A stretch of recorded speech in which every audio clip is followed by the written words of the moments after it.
pagi sahabat semua, jumpa lagi di M Syukur IPB Channel. Kali ini kita akan ngobrol tentang cabai super pedas ya, dalam spesies Capsicum sinensis. Ya sahabat semua, kepedasan itu adalah senyawa metabolit sekunder yang dihasilkan oleh cabai, di mana dikendalikan oleh gen tertentu, ya, terekspresi pada biji dan plasenta pada cabai. Ya, kepedasan sesungguhnya adalah bukan rasa ya sahabat semua, berbeda dengan asin, asam, manis gitu ya, yang bisa dideteksi oleh lidah. Sementara kepedasan itu adalah iritasi atau radang yang ditimbulkan oleh senyawa kapsaisin tadi. Respon dari jaringan yang dilewati oleh kapsaisin. Jadi iritasi terjadi mulai dari mulut ya, terasa pedas gitu, saluran pencernaan, kemudian dan juga saya kira bagian belakang begitu ya, yang pokoknya semua jaringan tersentuh oleh bagian kapsaisin itu akan mengalami radang atau iritasi yang berupa pedas atau panas. Sehingga harus hati-hati bagi sahabat semua yang mempunyai masalah dengan pencernaan ya, khususnya yang 50 tahun ke atas, dikurangi konsumsi cabai yang pedas itu. Nah sahabat semua,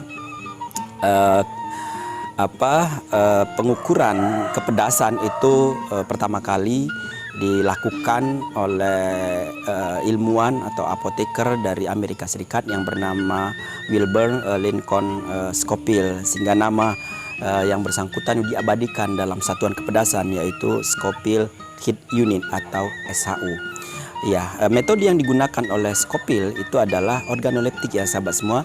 Satu bagian atau 1 mili ekstrak dari cabai kemudian dilarutkan dalam sejumlah air, dan titik tertinggi dari jumlah air yang diberikan itu adalah batas kepedasan. Atau misalnya kalau kita larutkan 1 ml ekstrak cabai dalam 1000 ml air, dan pada titik itu tidak terjadi kepedasan lagi atau tidak terdeteksi kepedasan lagi, maka berarti kepedasan kadar kepedasannya adalah 1000 SAU. Ya, saat ini deteksi kapsaisin atau pengujian kapsaisin ini sudah dilakukan menggunakan mesin HPLC, dan kalau dikonversi antara SHU dengan HPLC itu 1 ppm, satuan dari HPLC itu adalah ppm ya, hasilnya adalah sama dengan 15 SHU. Ya, jadi kalau misalnya ada 1000 ppm misalnya, berarti 15.000 SHU. Nah sahabat semua, klasifikasi cabai didasarkan kepada kepedasan itu kalau diurutkan mulai dari yang paling tidak pedas adalah Capsicum annum ya sahabat semua. Jadi paprika itu yang paling tidak pedas, tidak ada ekspresi kapsaisin di situ. Kemudian sweet pepper, kemudian cabai besar 5.000 sampai 20.000 SAU, kemudian cabai keriting 20.000 sampai 30.000 SAU, kemudian cabai rawit dalam spesies Capsicum annum, ini cabai rawit hijau begitu ya. Ini 30.000 sampai 50.000 SAU, dan kemudian cabai rawit merah yang sering mengalami fluktuasi harga itu menduduki cabai terpedas yang dikonsumsi oleh masyarakat Indonesia, itu dalam Capsicum protescens dengan tingkat kepedasan 50.000 dan sampai 100.000 SAU. Dan di antara Capsicum annum dan Capsicum protescens ada yang namanya Capsicum baccatum, itu kepedasannya sekitar 30.000 SAU. Ya, beberapa daerah ini ada yang menanam itu ya, jadi misalnya di Sukabumi itu ada Capsicum baccatum. Kalau spesies internasionalnya ada yang disebut dengan lemon drop dan kemudian Bishop Crown, itu dalam Capsicum baccatum. Lalu tadi sampaikan Capsicum protescens itu adalah cabai super pedas. Di atas itu cabai-cabai yang menduduki cabai terpedas di dunia ya sahabat semua adalah dalam spesies Capsicum sinensis ya. Kalau kita urutkan banyak sekali varietas-varietas dari Capsicum sinensis. Kalau kita urutkan dari yang paling tidak pedas, yang itu adalah dalam kelompok varietasnya Chupitenho ya. Apakah itu red Chupitenho, kemudian orange Chupitenho, dan peach Chupitenho. Ya, Chupitenho itu berasal dari Brazil ya sahabat semua. Ini adalah contoh dari red Chupitenho ya. Kemudian di sebelah sini adalah peach Chupitenho ya. Nah, kepedasan dari kelompok atau spesies atau varietas Cupitenho ini adalah 30.000 sampai 80.000 SHU ya sahabat semua. Nah, jadi kelompok yang atau varietas yang paling tidak pedas dalam spesies Capsicum sinensis itu adalah sama dengan cabai yang kita konsumsi yang terpedas, yaitu mirip dengan Capsicum frutescens sahabat semua. Jadi Capsicum frutescens yang cabai rawit setan itu sama dengan kepedasan dari Cupitenho. Kemudian di atas Cupitenho itu ada habanero. Apakah itu habanero francisca ini sahabat semua? Warnanya menarik ya, orange. Habanero francisca. Kemudian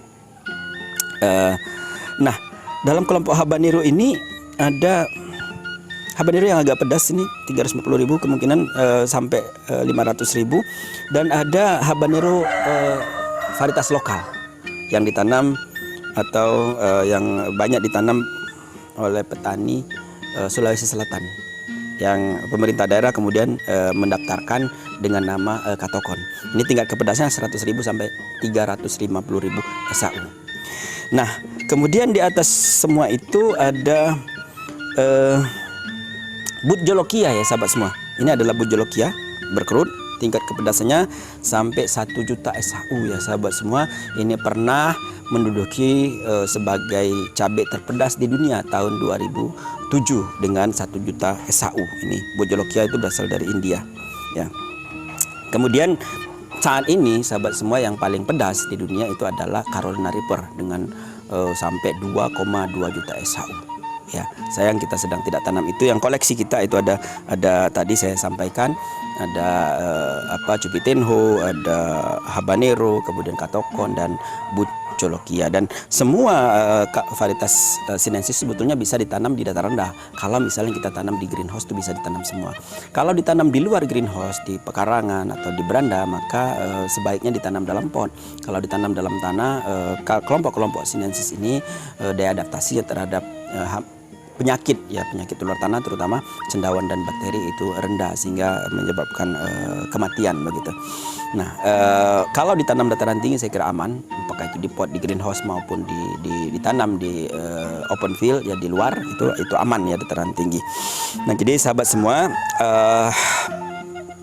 ke depan barangkali kita perlu untuk mengembangkan spesies cabai super pedas ini dalam Capsicum sinensis untuk keperluan biofarmaka ya koyo cabai dan lain sebagainya, maupun saya kira karena tadi yang paling tidak pedas saja sama dengan frutescens dan di atas itu ada 100.000 sampai 350.000, 500.000 itu SHU, berarti kan 3,5 sampai 5 kali lipat dibandingkan cabai yang terpedas. Nah, ini kalau tadi fluktuasi harga pada Capsicum frutescens itu sangat tinggi dan bahkan menyebabkan inflasi, maka kalau kita mulai pelan-pelan menggunakan yang ini kebutuhannya menjadi lebih sedikit ya sahabat semua, karena kebutuhan sedikit penggunaan lahan juga saya kira lebih bisa dioptimalkan. Kalau kita tahu bahwa lahan kita memang sudah terbatas ya sahabat semua.